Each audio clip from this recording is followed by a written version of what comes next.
Hello lovelies, I'm Love Angel and finally back with another episode of the Commander Review series. In this episode, I will explain the latest big guy introduced a few months ago, and by that I mean Vorian.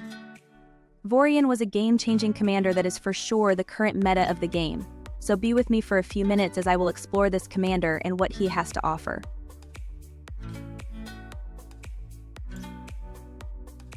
Vorian is an infantry legendary commander that will come with 1000 BD packs or in legendary commander packs like the rest in a while. This commander will use normal legendary awakening tokens. That means you can use all the red awakening tokens to awaken him.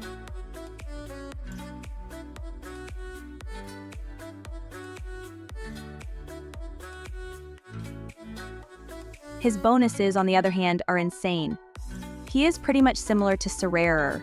He comes with huge infantry health and an infantry versus cavalry counter. This set of bonuses makes him a unique, strong addition to all infantry setups.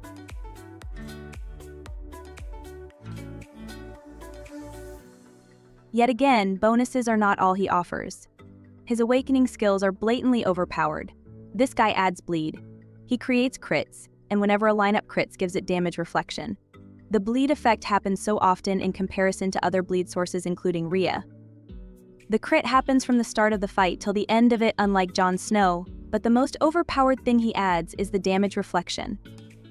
If your lineup does a crit because of him or any other crit commander, it will gain a damage reflection state that reflects 50% of the next incoming damage from all troop attacks. This new addition to crit and bleed, which is called damage reflection, makes this synergy even deadlier against other crit and bleed and weakness synergies as they have relied on troop damages. As you can see in battle reports, he activates this skill at the start of the fight, and for the entire duration, whenever your troops crit, they gain this state for the next incoming troop damage. It's also noteworthy that this state is only useful for your frontline troops, cause enemy troops can't hit your lineups that are in the back.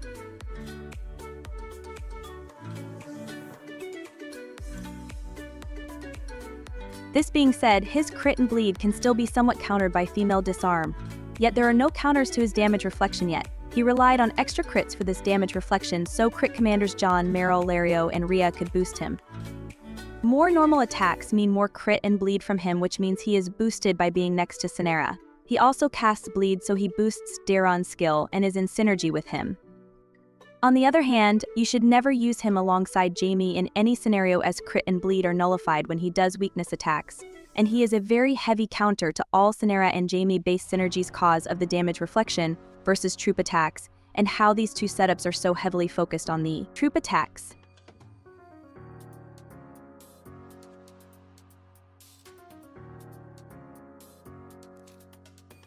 If I want to summarize those relationships, I can say that the entire crit and bleed synergy is his friend.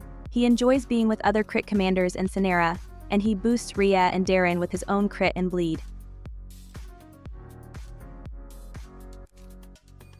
The best counter versus him is female disarm for the crit and bleed parts, but the damage reflection part has no counter. Currently, players are getting better results when they use Vorian-included crit and bleed setups against Vorian using mirror formations. We can only wait and see what will be the counter for this guy in the future.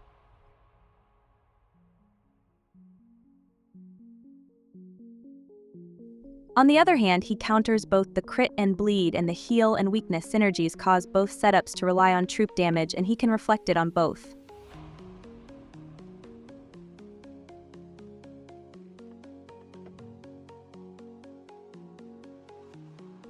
The Tavern bonuses of this guy are very medium. He adds to aptitude and finance with 5 stars when these are not really what players who can afford him seek usually. He also adds 4 stars to combat.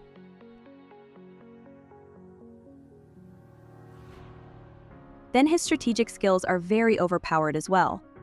The infantry Synera core setups are usually made for tanking damage and are strong in returning damage as your infantry is hit. He also has the same style. He adds a direct 10% block of all normal troop damage, and then adds a chance to inflict long-lasting damage to his target. In general, he is a very strong commander in this real-time strategy synergy.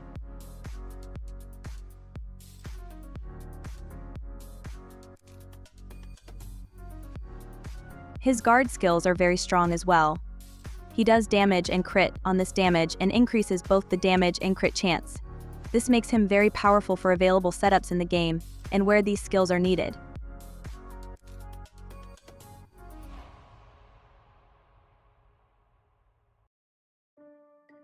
Overall, I rank him on the highest tier in the game and consider him the current meta in the game. If you have a crit and bleed setup, for sure consider investing in him.